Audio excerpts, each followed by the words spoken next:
Ahuna na swana yo Jesu, ahuna na swana na e. Akeko fana no Jesu. Akeko fana no Jesu, akeko fana na e.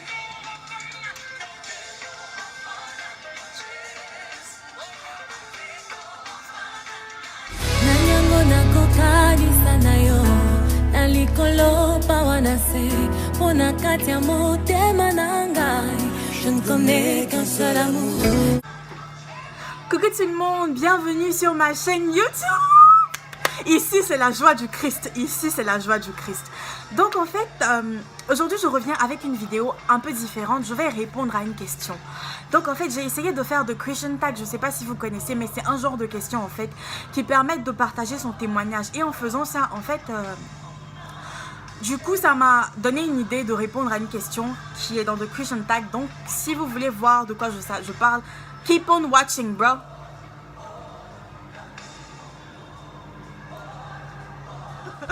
Donc en fait la question à laquelle je vais essayer de répondre, c'est la question: pourquoi est-ce qu'on doit être sauvé?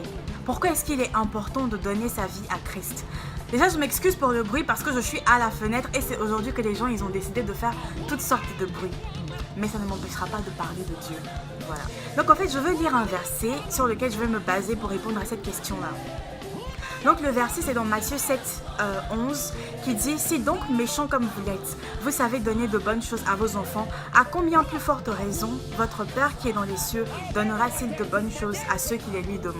Je vais te prendre un exemple assez simple. Nos parents quand nous venons sur cette terre en fait, ils veulent que tout ce qu'on touche en fait ce soit un succès. Nos parents ils veulent que nous réussissions. Bon, les parents qui sont normaux et pas ceux de nos jours, il y a tellement de choses qui se passent. En tout cas les parents normaux, eux ils veulent que leurs enfants réussissent. Et si je prends même l'exemple d'une mère en fait qui a porté son bébé pendant 9 mois, elle peut donner sa vie pour ses enfants. Elle peut donner sa vie pour son bébé. Et ça en fait c'est de l'amour imparfait. L'amour parfait c'est quoi? L'amour parfait c'est donner son fils unique pour sa création afin que sa création ne soit pas punie. La Bible dit: Dieu a tant aimé le monde qu'il a donné son fils unique afin que quiconque croit en lui ne périsse point mais ait la vie éternelle. Ça c'est l'amour parfait. L'amour parfait, l'amour de Dieu c'est l'amour parfait. Pourquoi je parle de ça? C'est-à-dire que Dieu c'est le créateur et il nous a créés et il a mis devant nous la vie et la mort et il veut en fait qu'on ait la vie.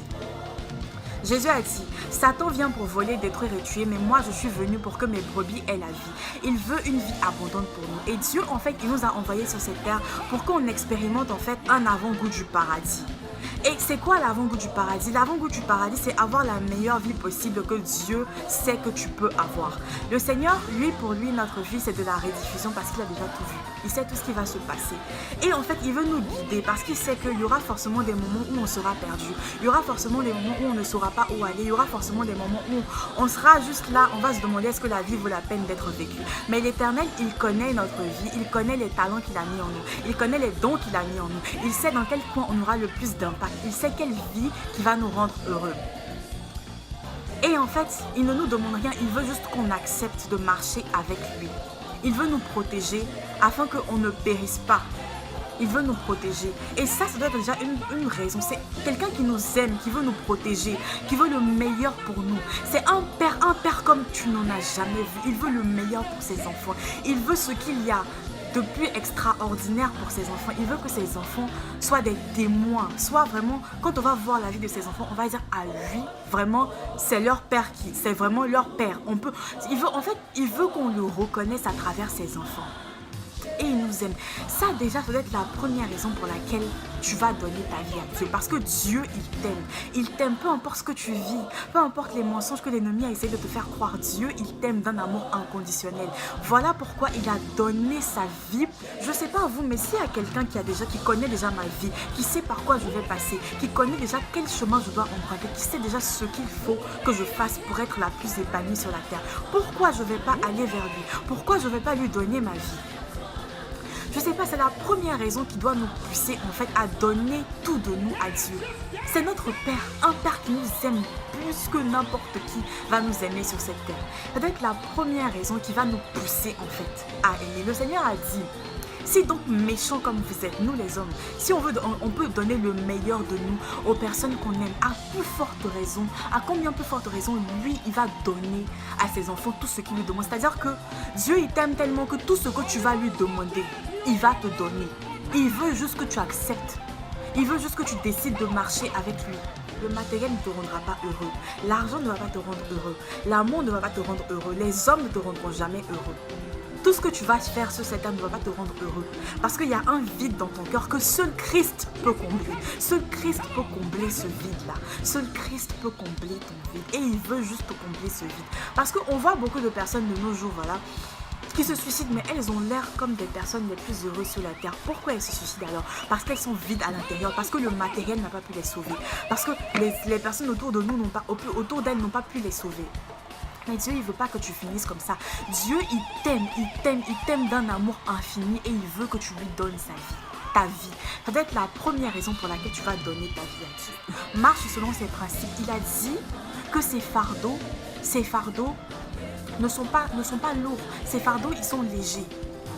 Et avec Christ, il y a tellement de choses que tu dois accomplir. Il y a tellement de choses qu'il veut que tu accomplisses. Et souvent, tu es là, tu perds du temps dans des choses qui sont inutiles, des choses qui ne vont rien t'apporter. Mais Christ, il connaît ta vie. Il connaît le nombre de jours qu'il t'a donné. Il te connaissait même avant que tes parents ne soient nés. Donne-lui ta vie. Donne-lui ta vie. Ça, c'est des raisons pour lesquelles tu dois donner ta vie.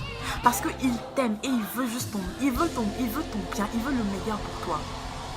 Moi, j'ai essayé de faire les choses par moi-même, mais ça n'a pas marché. Mais quand j'ai décidé de donner ma vie à Christ, le changement, un jour je vais témoigner, un jour je vais partager ce que Christ il a fait pour moi. Et tu vas savoir que personne d'autre n'aurait pu faire ça. J'ai essayé de faire les choses par moi-même, mais ça n'a pas marché. Mais Christ, il a changé ma vie. Il a changé ma vie. Comme Dena Moana le dit, quand les gens me demandent aujourd'hui ce qui s'est passé dans ma vie, je leur dis que c'est Jésus. Jésus, c'est lui.